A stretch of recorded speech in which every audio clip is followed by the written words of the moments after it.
When friendship gets real, the relationships that protect your soul under pressure. The loneliness nobody sees in a full calendar. You can have people around you all day and still feel unseen.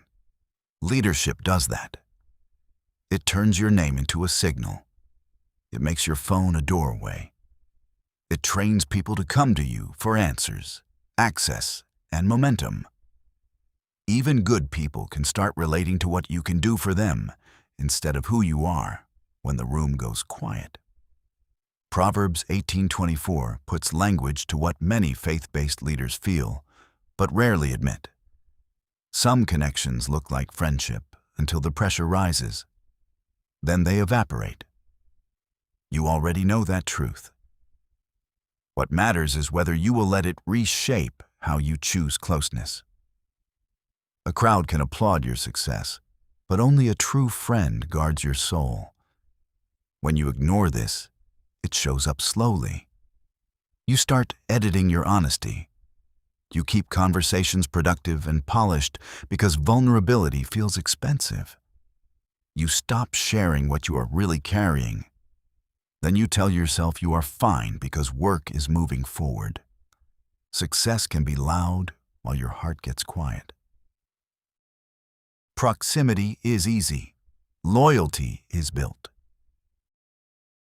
Some relationships form because you share a space, same office, same school drop-off line, same coffee shop rhythm, same church hallway, same online circles. Familiarity grows, and it can feel like friendship, especially when life moves fast.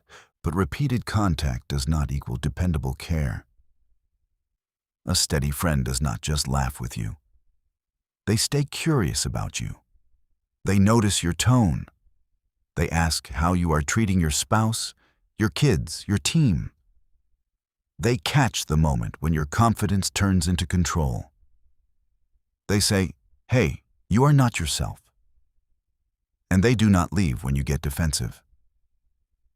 Proverbs calls out unreliable friends because inconsistency is not harmless. Unsteady relationships create unsteady leaders. They make you second-guess, over-explain, and overcommit. And when you are tired, you start choosing whatever keeps the peace instead of what keeps you aligned with Jesus. That is why you cannot build your closest circle on convenience. Decision fatigue and the voices you let in. It is late in the office. The building hums with that after-hours silence that somehow feels heavier than noise.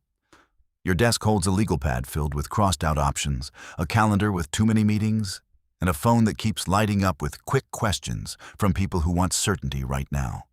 Decision fatigue does not only wear down your mind, it thins your patience and shortens your view. You reread the same message thread, trying to decide what to say so nobody feels slighted.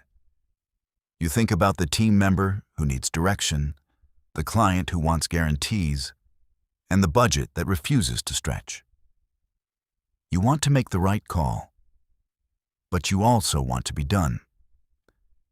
That is the moment you are most tempted to lean on the loudest voices, the easiest voices, the voices that tell you what you already want to hear. This is where Proverbs 18:24 stops being a quote and becomes a filter. Under pressure, the people closest to you shape what you normalize. They influence what you tolerate, what you justify, and what you call necessary, because you are tired. Unreliable relationships add static. Faithful friendship adds clarity. You do not need more opinions. You need one voice that helps you stay honest. The inner circle test. Do they pull you toward Jesus or away from him? Start with direction. Do the people closest to you actually love God in a way that shows up on ordinary Tuesdays? Or do they love God as a label that supports their preferences? A trustworthy friend does not treat your faith like a brand.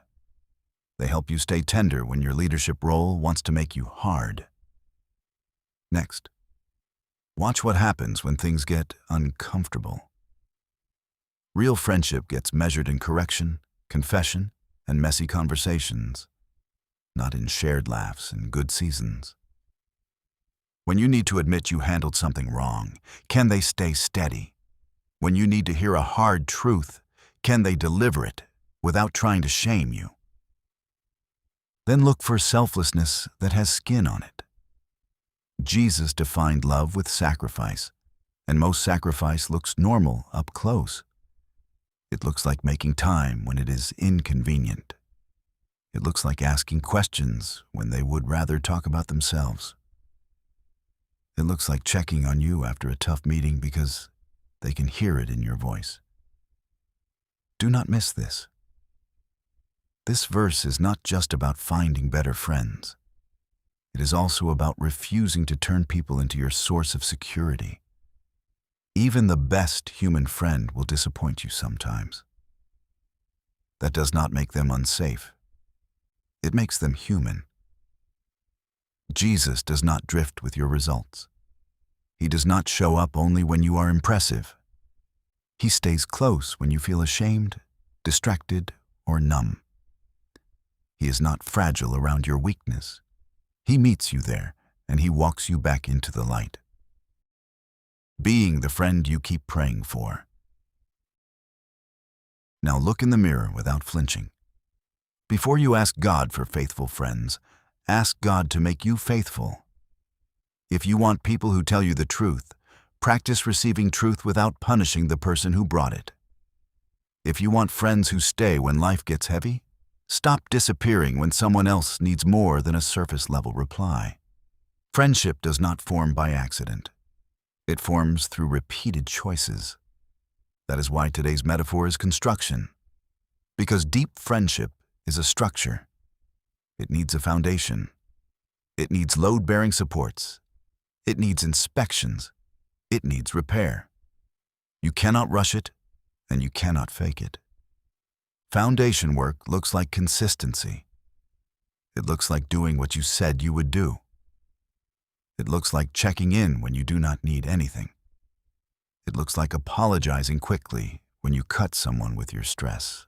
Support beams look like truth and tenderness together. Not flattery, not harshness. Truth that protects the relationship instead of proving a point. And repairs matter, because every friendship develops cracks under weight. The question is not whether you will have friction. The question is whether you will do the work to address it with humility and grace. If you want deep relationships, you have to stop giving everyone the same level of access. You can be kind to many. You should be warm and generous. But only a few people should be invited into the rooms where you process fear, temptation, and major decisions. Business without drama. Building a trust circle that strengthens the work. In business, unreliable relationships often wear professional clothing. They look like people who celebrate you when you say yes and cool off when you set boundaries.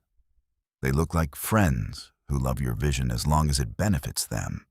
They look like constant requests for time with very little willingness to carry anything with you. That kind of relational instability becomes operational pain. It multiplies misunderstandings. It slows decisions. It adds emotional tax to meetings that should be simple. It trains you to lead defensively. A steady friend in your leadership life might be a peer, a mentor, a spouse, or a teammate. But their title matters less than their fruit. They can ask you how you are doing with God and not make it weird. They can tell you when your pace is unsustainable. They can spot the moment when work starts crowding out your family and your joy. If you want less drama and more clarity, start by strengthening your inner circle. Not the group that makes you feel important. The group that makes you tell the truth. The people who can say, "You are avoiding that conversation," and then stay close while you face it. When your closest relationships are strong, your business decisions get cleaner. You set better boundaries. You stop chasing approval. You choose the hard right over the easy relief. Fewer, deeper, and faithful. Where life and leadership finally align. Life and leadership do not separate as neatly as you wish they would. The people closest to you influence your courage, your habits, your priorities, and your faith. That can be a threat if you ignore it, or a gift if you steward it. So take 3 simple actions this week. Name the few people who leave you clearer and more grounded after you talk. Invite one of them into a real conversation, not an update. And tell the truth about what you are carrying. Then choose one concrete way to be a better friend, like sending a note that encourages someone, showing up when it is inconvenient, or making a quick apology you have been postponing. And here is a new emotional angle many leaders need to hear. You might be scared to choose deeper friendship because it will cost you your image. Real friendship requires you to be known, and being known feels risky when people are used to seeing you as the capable one. But the cost of never being known is higher. It turns leadership into acting, and it turns your heart into a locked room. Choose one relationship today to strengthen with honesty and care. Then ask Jesus to help you build the kind of friendship that can carry weight without collapsing.